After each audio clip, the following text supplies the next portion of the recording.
we're doing it with the windows up right now. It's really not too loud.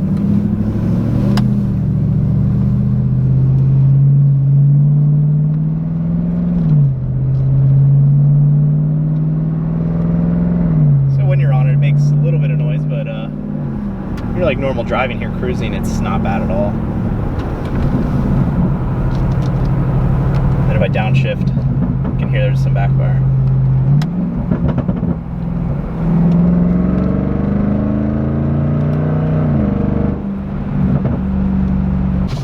We'll do like windows down now from inside.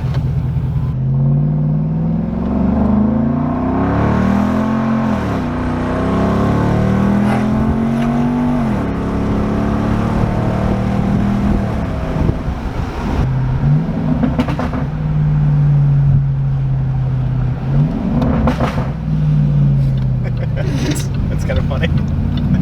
It reminds me of the 135, but like a little bit more aggressive.